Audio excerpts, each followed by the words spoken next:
அனைவருக்கும் வணக்கம். இன்னைக்கு ஹிந்து நியூஸ் பேப்பர்ல என்ன இம்பார்ட்டன்ட் நியூஸஸ் இருக்கு அப்படின்னு சொல்லி பார்ப்போம். ஸோ ஃபர்ஸ்ட் ஒன் வந்து பார்த்தீங்கன்னா, India rises clean energy ambition with 60% non fossil fuel power goal by 2035 அப்படின்னு சொல்லி கொடுத்துருக்காங்க.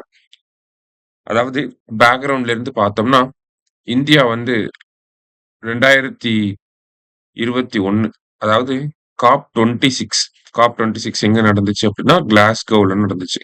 ஓகேவா? கிளாஸ்கோ ஸ்காட்லாண்ட்ல இருக்கு. சரியா? ஸோ இந்த கிளாஸ்கோவில் நடந்த மாநாட்டுல நம்ம பிரதமர் வந்து பஞ்சாமிர்த் அப்படின்னு சொல்லி ஒரு 5 டார்கெட்ஸ் வந்து சொல்லியிருப்பாரு. அததான் இந்தியாவோட என்டிசி அப்படின்னு சொல்லி சொல்றோம். Nationally determined contribution. ஓகேவா? நேஷனலி டிட்டர்மைன்டு கான்ட்ரிபியூஷன் அப்படின்னு சொல்றோம். ஓகேவா? Nationally determined contribution. ஓகேவா? என்டிசி அப்படிங்கிறது எல்லா நாடுகளும், அதாவது பாரிஸ் ஒப்பந்தத்துக்கு கீழே கையெழுத்து போட்டிருக்கக்கூடிய எல்லா நாடுகளும் 5 வருஷத்துக்கு ஒருக்கா என்ன பண்ணணும்னா இந்த என்டிசி அப்படிங்கிறத சப்மிட் பண்ணணும். ஓகேவா?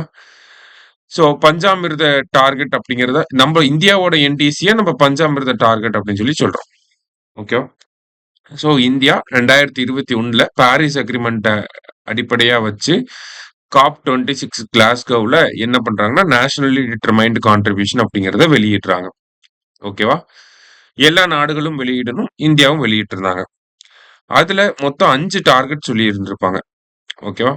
என்னென்ன டார்கெட்ஸ் அப்படின்னு சொல்லி பாத்தீங்கன்னா, ஃபர்ஸ்ட் 50% வந்து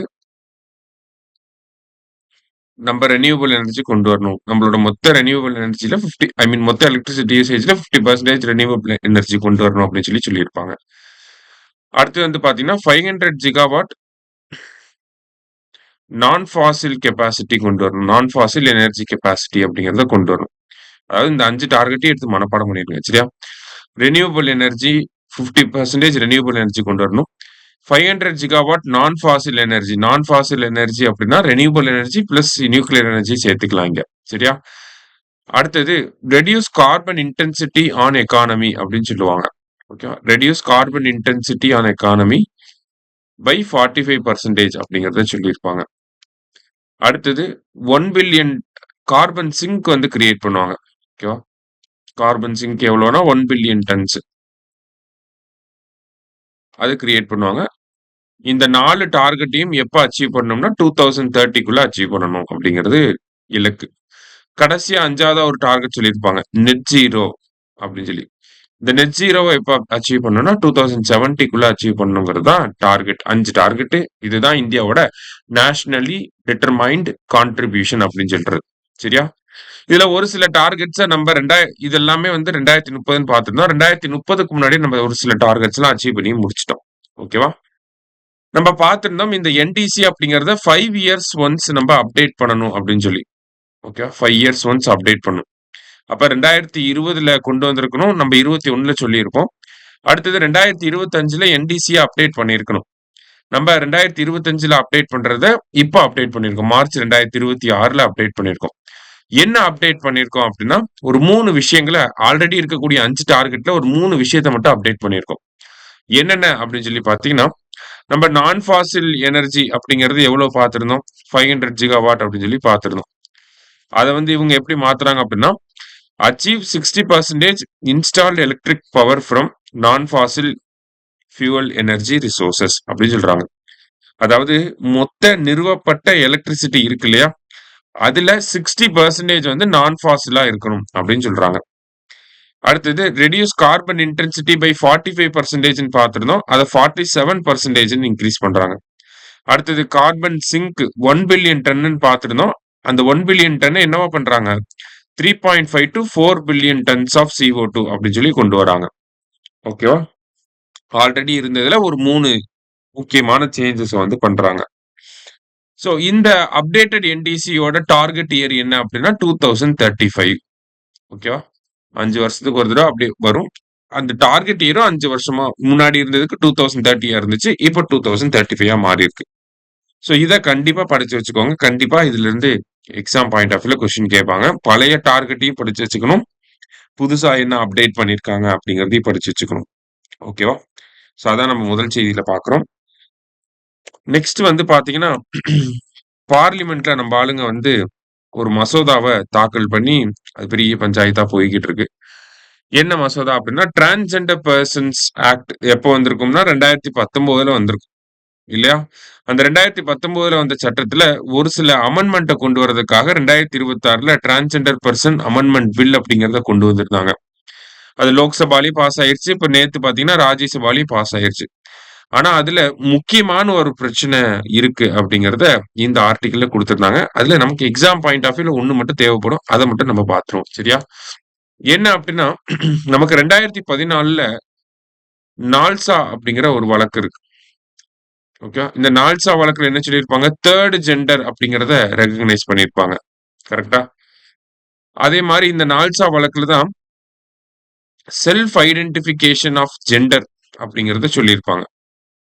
செல்ஃப் ஐடென்டிஃபிகேஷன் ஆஃப் ஜெண்டர். அதாவது நான் வந்து அப்பியரன்ஸ்ல வந்து மேலா இருக்கலாம். ஆனா நான் என்ன ஃபீமேலா ஃபீல் பண்றேன் அப்படின்னா, நான் வந்து ஃபீமேல்னே ரெஜிஸ்டர் பண்ணிக்கலாம்.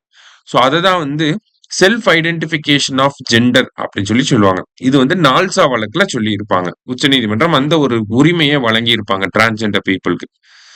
அது அப்படியே டிரான்ஸ்ஜெண்டர் ஆக்ட் 2019 வரப்போ, அதுல இருக்கக்கூடிய செக்ஷன் 4ல என்ன பண்ணியிருக்கோம்னா, இந்த புரோவிஷன ஆட் பண்ணியிருக்கோம்.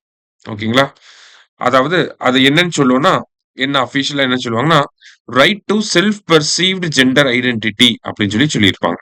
ஓகேவா? Right to self perceived gender identity. இதுதான் முக்கியமான வார்த்தை.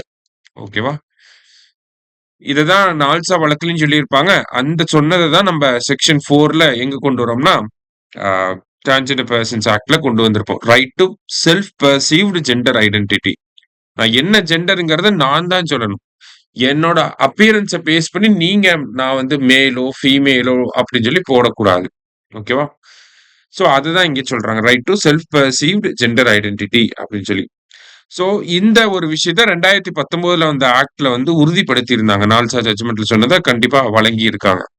ஆனா இப்ப 2026ல வந்த அமெண்ட்மென்ட்ல வந்து என்ன பண்றாங்க அப்படின்னா, அந்த right to self perceived gender identity அப்படிங்கிறத ரிமூவ் பண்றாங்க. இப்படி ஒரு புரோவிஷனே இருக்கக்கூடாது அப்படின்னு சொல்லி ரிமூவ் பண்ணிட்டு, ஒருத்தவங்களோட ஜெண்டர் ஐடென்டிஃபை பண்றதுக்கு மெடிக்கல் போர்டு தான் வந்து சரியான ஆளு. சோ மெடிக்கல் போர்டு தான் வந்து சீஃப் மெடிக்கல் ஆபிசர் தலைமையில மெடிக்கல் போர்டு தான் என்ன பண்ணணும் அப்படின்னா, அந்த டிரான்ஸ்ஜெண்டர் பெர்சன்ஸ்க்கான ஜெண்டர வந்து ஐடென்டிஃபை பண்ணணும் அப்படிங்கிறத இங்க குடுத்திருக்காங்க. இன்னும் இன்சிடென்டலி பார்த்தீங்கன்னா, 2019லயும் இதே கவர்ன்மெண்ட் தான் இந்த பில்ல கொண்டு வந்தாங்க. 2026ல அத அமெண்ட் பண்றது இவங்களே தான்.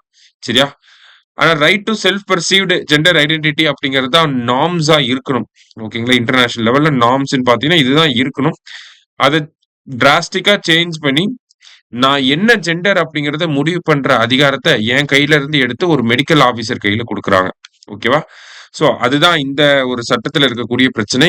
எல்லா எதிர்க்கட்சிகளுமே பெரிய அளவுல எதிர்ப்புகள தெரிவிக்கிறதுக்கான காரணமும் இதுதான். ஓகேவா? சோ இன்னைக்கு நியூஸ் பேப்பர்ல 2 முக்கியமான விஷயங்கள பார்த்திருக்கோம். நன்றி.